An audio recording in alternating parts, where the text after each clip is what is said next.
Well, Dad, we're back for another episode of Talking Church. It's been a while since you've been on, actually. And now that I think about it, we've had a lot. We had John Bevere, Nathan Finocchio.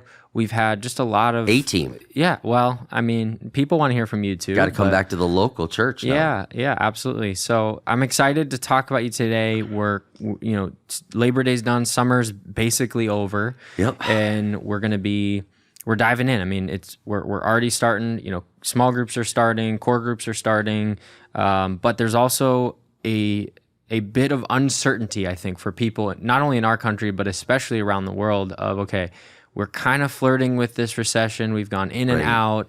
What's going to happen to giving if people start, I saw a headline like yesterday, this large company considering layoffs. I saw one yesterday. It said 69% of Americans are cutting back on vacation, expenses, going out, and it's because of the tightening of the belt right now. Yeah, and so it's unique because we just came out of this super quick recession. We're not having an economics class here, but really trying to think of how this impacts the church, because we're out of COVID and everyone's like, okay, we're finally out of COVID, but now there's this economic uncertainty. Really, the question today is, how do we pastor through that? I mean, you've lived through a lot. You've been pastoring River Valley for 27 years. Yeah. You've been a pastor for longer than that. What have you seen are some of the ways that you can continue to lead a strong and healthy church in the midst of this uncertainty? Well, I mean, the first thing that I go back to is God's my source. And when I look at the Bible, he fed them manna in the desert. Jesus needed to pay his taxes, and he tells one of the disciples, go fishing, you'll catch the fish, it'll have the coin in the mouth. I mean, so God's going to take care of us. He's our source, so we don't have to worry about that. But that doesn't mean that we won't be hungry, because look at Paul. He's like, well, I was hungry, I was this, I was beaten, I was shipwrecked. So you're going to get all the above, but Jesus is still your source. God's still going to take care of you. He's still on the throne. And then you have to lead the best you can through those moments. So that's the first thing, I think. And then I personally also feel this. Now, this doesn't apply to everyone listening to this, but where we are in Minnesota, I see that the increase goes up slower and the decrease goes slower. So I was telling some staff the other day, I said, recessions hit. And if you're in an industry, like say it's, vacation and that's your area, you are a beach city. And if people cut back, your whole economy struggles. That's not the case with Minnesota. It doesn't go up as fast and it doesn't go down. Like you see these places like Boise, Idaho. And if you're listening from there, like houses have gone just through the roof. Like it's been going up, up, up. And now they're saying it's getting ready to go down, down, down. And Minnesota didn't have that. So you got to look at where you're at too, as like, are we in a place that's gone way up? Well, get ready for a swing, possible way down. If you're in Florida, it looks like your swing up is just stalling. So it's different for everybody. So don't think that, because it's there, it's here, or because it hit that church, it hits ours the same way. It's so different. I'll never forget during COVID, a guy said to me, like, who would have thought? He goes, I invested in a window company. And he said, I just thought it was going to be a good company to invest in. It turned out to be incredible because of all the rioting and all that. And him, he's like, I am replacing windows like we never thought. I mean, I'm just like, here's a dude who's like looking at rioting and all this. And he's like, not that he was wishing for it, but he's like, it's turned into the greatest day ever. And who would have projected that? Yeah, a little bit of a conflict of interest. Yeah, I know. Here's a brick, but no. So my thing is, somebody's going up, somebody's going down, somebody's shorting, somebody's going long. And so somebody's winning, somebody's losing, and God's still in control. So that's the first thing I want to say. And then the second thing is, you might need to turn off the news and stop getting just overloaded on it. And being thankful for what you have. As I read the word, I'm encouraged. As I watch the news, I'm discouraged. Mm-hmm. And so I need to make sure I'm reading the word and getting enough in. So that's the first things I think of in a time like this. And then I think about just being smart. Hopefully your church has some reserves. I always like to push it. I have a joke like, don't leave any money for the Antichrist, It's like a half joke Yeah, it's kind of a half joke. because you kind of mean it. I do. It's like, but he's our source. God's our source, so I'm going to trust him. So it's. Do you have reserves? Are you going into this wide open, eyes wide open? I think about Y2K.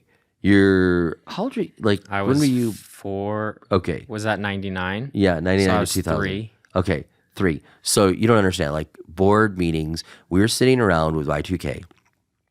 This computer glitch is going to change everything, and all the things are going to turn off, and your church won't work, and the banks will work, and it's going to be anarchy, and don't fly on Y2K because the planes don't know how to switch to. Seriously, people were saying that. Not kidding. I read about it, but Not that's kidding. just crazy. And to we're me. having a board meeting. We're like, what do we do? Do we do a vigil? What's our rally point? What do we do? Do we want to stockpile gas? Do we want to stockpile food? What do we want? What do we? And we were just like, you know what?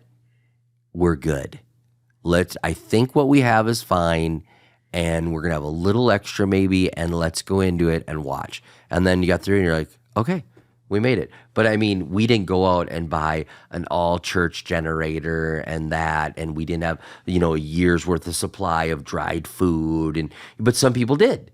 Now, all it takes is one time for those people to say, told you so, but people get in those moments. Like, okay, I'll go back to the Iraq war.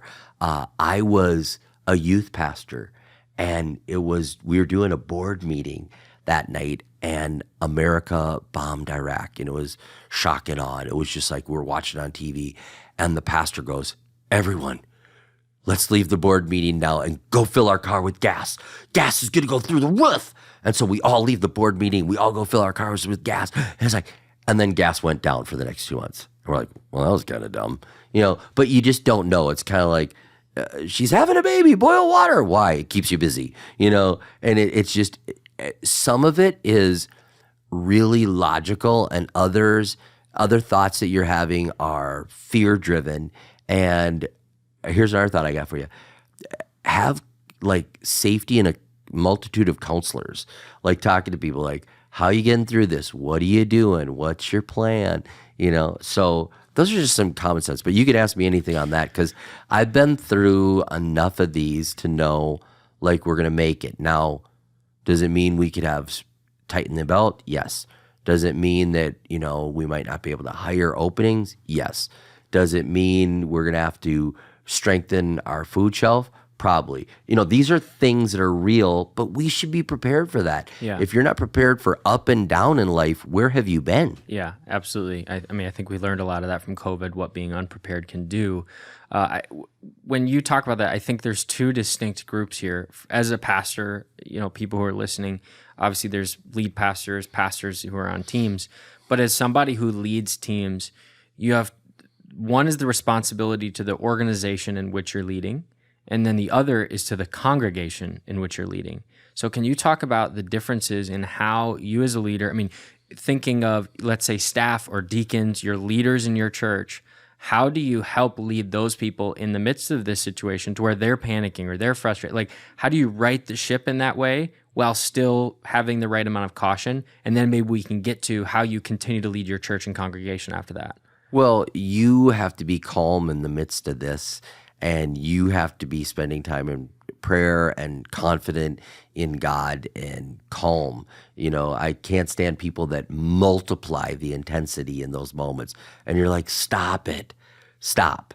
Like, let's have common sense here. So that's part of it. But I mean, even, what was it? Well, it was COVID. Okay, during COVID, I know this sounds conspiracy theory a little bit, but, during COVID, we were like, what if China attacks and does this? And I remember we had a board meeting and we were talking about that. And we said, hey, you're responsible to your family first. And then we'd go to Central and reorganize. Once you take care of your family, then we are going to go to take care of the church. And then we'll take care of the individuals. And so we actually said, take care of your family. Now, for anybody that thinks like I'm not like around people with conspiracy theory, like, I wouldn't even say it's conspiracy theory, but this is where I was raised. Like, we have a code word in our family. Yeah. And I won't tell you, but if something's wrong, we literally have a code that we say, and we could be anywhere. And if we say this, we know, like, it could be a phone call, text, email, in person. And if you say this, so how many families do you know that have a code word that, like, it's danger? Okay, so that's the way I was raised. And then, oh yeah, I remember grandma saying that, like teaching us when we were young, this is the code word. Here's, if you'd use this, like, this is not a joke. Like, this is nobody serious uses business. it. Like, it's not even like we ever would joke about Right, it, because right. it's so serious. If somebody said it, it would be immediately law enforcement, the full weight of our family. And so I've never heard it said aside from when teaching it. Right. Which Well, is because nobody's had that. which is great. I'm glad. I hope we never have to use it. Right. And then on a side note, like, this is taking it way lighter.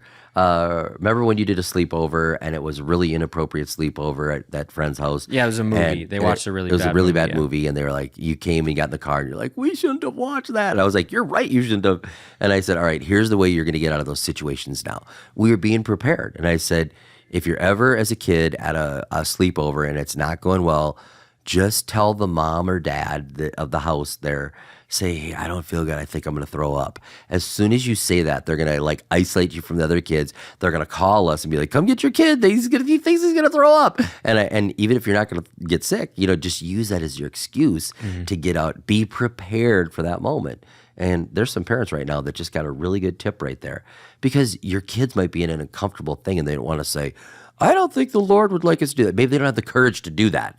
Okay. Clearly I didn't. But, well, no, you just didn't know what to do. No, I know. And I think I was like 12 or something. I think you were younger than that. Maybe, yeah. But just imagine if you say, hey, if you are in an uncomfortable thing, say that you're going to throw up, and then, we'll come rescue you.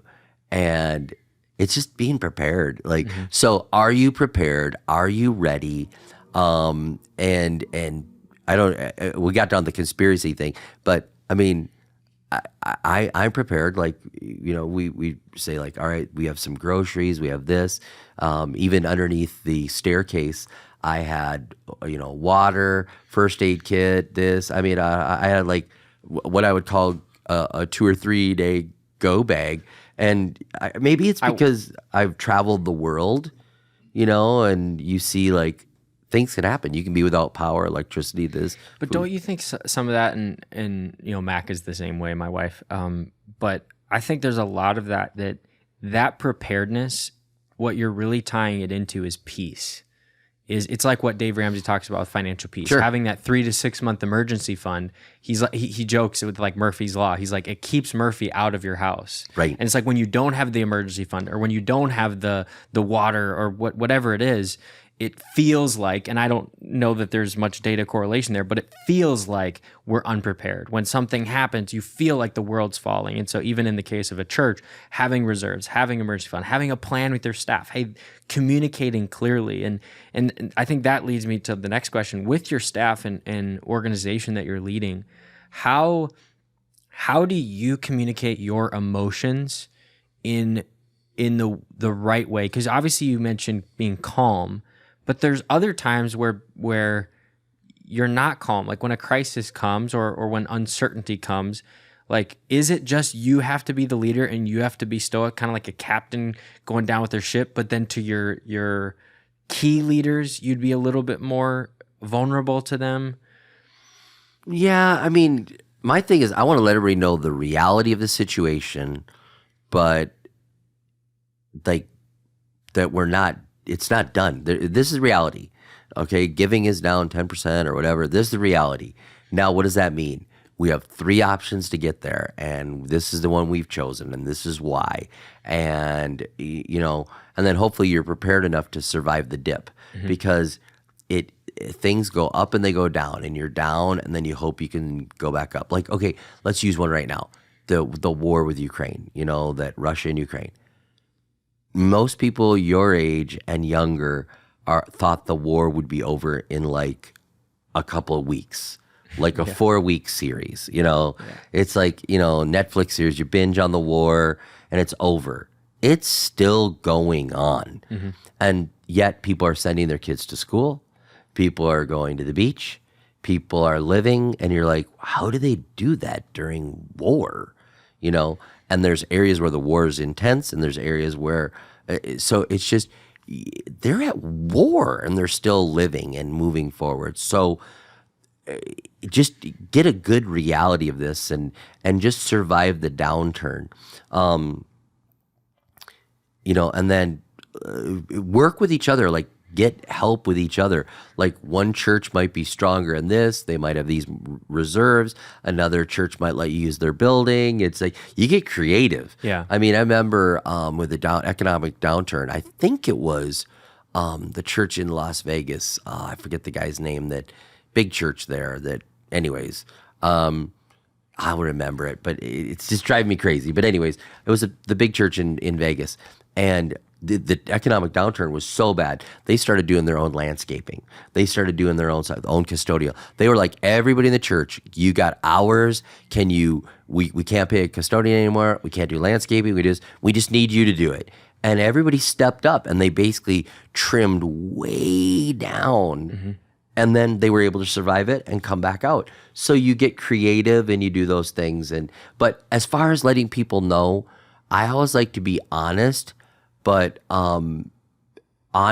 protect. And I think about parenting. Like I remember one time, like we were probably a little too honest with you and Connor about things were tight financially, and you guys went in and got your piggy banks, and you're like, "Will this help?" And we're like, "Oh my goodness," we were honest, but we need to protect them a little more, like, no, we don't need your piggy bank. It's not that tight financially. Yeah. But that was really good that you wanted to give your piggy bank, but you get to keep your piggy bank, and mom and dad are going to figure out the budget a different way, Yeah, I think it's almost giving people the right information at the right time is especially important in moments of uncertainty and crisis, because if you reveal it, like if you're honest to where things are all going to fall down, it's almost giving them the information along with the solution to it. Like I think about Fix It, but you can't just come up with, hey, the church giving's down and we're not sure what to do. Well, that's horrible. Right. It's like, giving's down. Here's how we're going to fix it. Here's our next steps. Well, and I want to say this too. You never lie in a crisis. You think, well, I'm going to lie to them so that it keeps them calm. No. You might limit their access to the information, but you never lie, because credibility is destroyed by lies. And in a crisis, you have to keep your credibility. Totally. So you never lie. I remember during COVID, you were sharing with our team and just said, we cannot do something or say something now that we're going to regret 2 years from now. Mm-hmm. We cannot change our theology. We cannot change our perspective on value of people and things. And I think I look back, and it doesn't mean we did everything right, but I think we can look back at what we did and say we're proud of the decisions we made. Maybe these are the ones we would have done differently, but we didn't say, like, we don't have to make up for it. Because to your point, the crisis is going to be resolved. Right. It is. I mean, that's what we do as a people. I mean, if it's not, then we're all done for.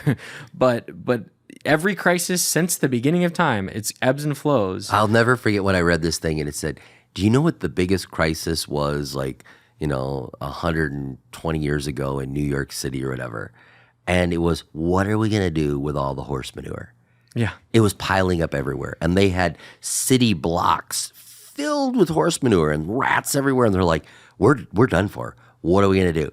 Little did they know the automobile was going to get invented. Sure. And then they didn't have a horse manure problem anymore. Yeah. It was like, your problem today, it's going to be solved. Like, there's a way to solve it. I heard Peterson talking about that, and he was saying how, depending on the GDP per capita, I think he said the GDP per capita has to be around $20,000 per person for climate change to start to be discussed.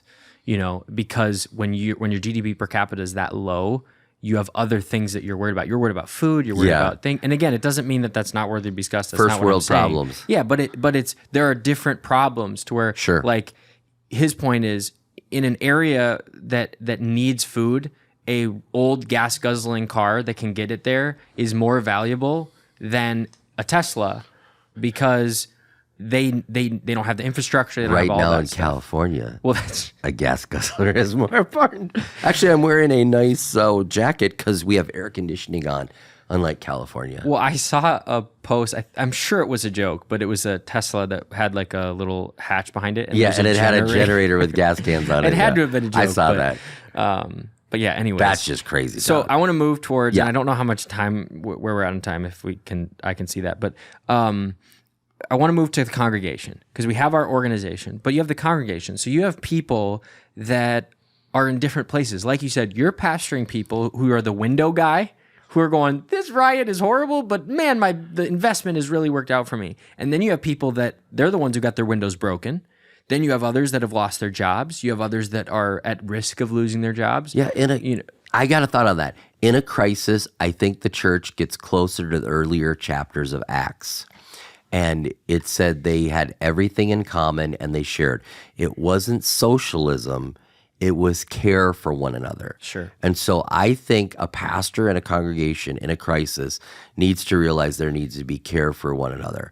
Like, you're saying, hey, we want to do something for those that are single parents, or maybe there's people that in a certain industry in your town that are being hit and you want to take care of them. Or you say, hey, we want everyone. Remember when we couldn't get baby formula not that long ago? Yeah. And I literally said in the sermon, if you can't get baby formula, let us know. Mm-hmm. Like, we will dispatch people to drive to wherever, like if your baby can't get formula, if you're facing food shortage. So in a crisis, the church needs to act more like that. And in prosperity, you need to remember the poor, because the Bible says remember the poor. And so you can get caught up in your prosperity and think, oh, everything's great.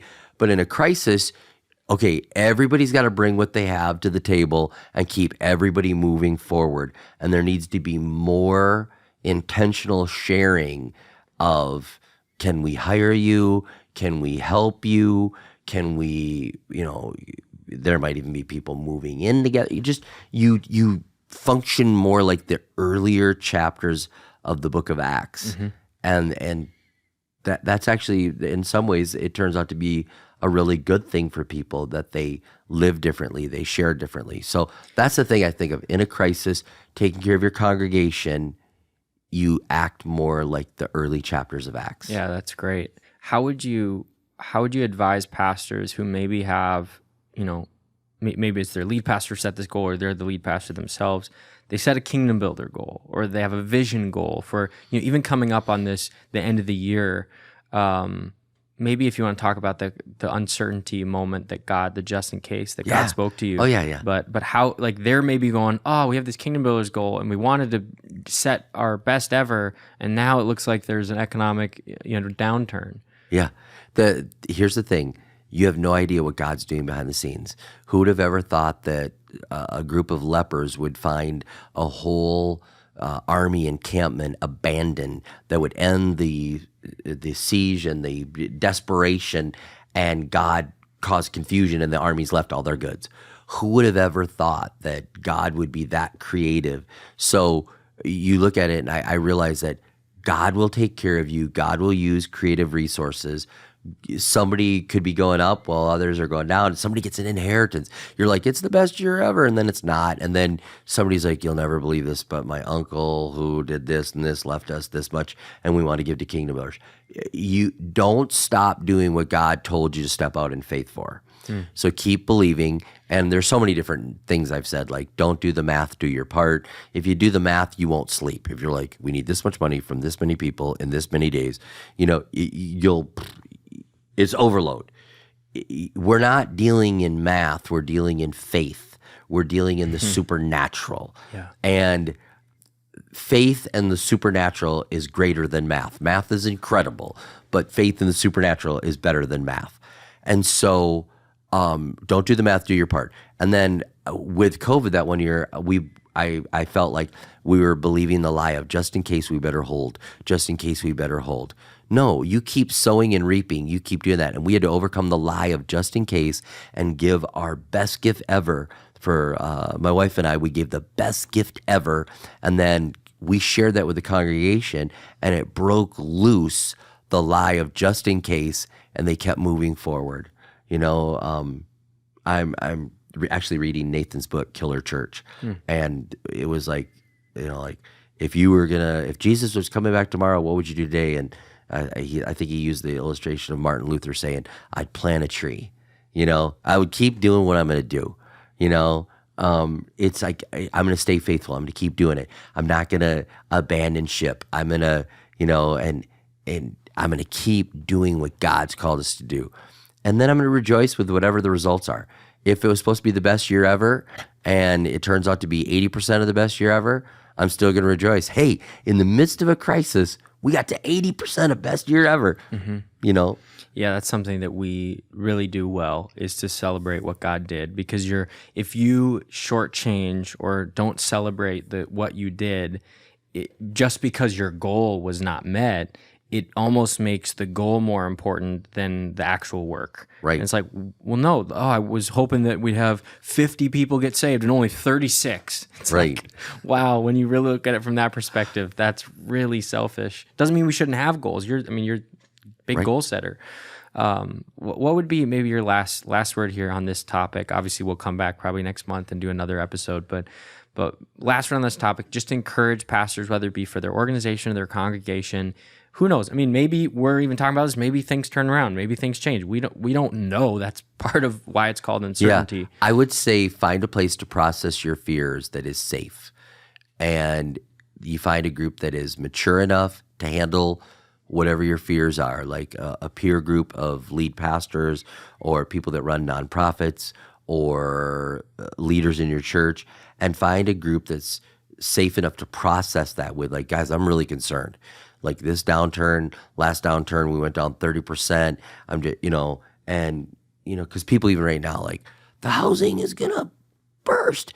And then you read an article and it's like, no, it's different. There's demand now. That was bad loans. It's probably not going to burst. It's going to stall. It's different, and then you're like, oh, so find a group that you can process it with. And it's never, when I was a youth pastor, this is the thing I just want to get everybody to understand. This crisis, there'll be another one. Paul says, like, God delivered us. Like, we were so bad. In Corinthians, he said, we thought we had the sentence of death, but God was faithful to deliver us, and he'll deliver us again. And so it's never changed. There's this crisis. There was the Iraq war. There was that. Before that, I had people when I was a youth pastor back in the 80s. Should we even have a baby because of how bad the world is? To bring a child into this world, and I'm like, have a baby, like have a baby, like love, like be, enjoy your family and be married, and so if in the 80s they were worried, and they're worried in the 90s, and 2000 was the Y2K, and then it was the COVID, and then it was that's what happens. There's crisis, there's wars, there's rumors of wars, there's stuff that's going on, and we just keep moving forward, and we keep doing the mission that God's called us to do. So find that group to process it. Realize this is not unique. This is just now. This is what we're dealing with now. It's not unique. Read history. Somebody else had something, that they had to get through, and then I guess this is the last thing for me. Like, it doesn't bother me. If we had everything, or if we have nothing, we're gonna make it. I feel like I'm gonna figure out where to go forward if we have nothing, and I'm gonna try to figure out how to go forward if we have everything. And because my happiness, my joy is not by what's around me; it's in what's in me. And so I'm gonna keep moving forward, and I'm gonna find the good in the bad, and keep moving forward. And we're not facing stuff that's like, we're not talking like Holocaust, okay? Finding joy in the Holocaust, somebody else has to do that podcast because I'm not there yet. But we're just in normal ups and downs, recessions, global uncertainty, things like that. And we should keep building the church, keep living our life, and realize who's in control. So good. Well, thank you. We always love your insight and your wisdom. I'm excited that this is going to help so many people, and I know we'll hear from you again soon. All right. Looking forward to it.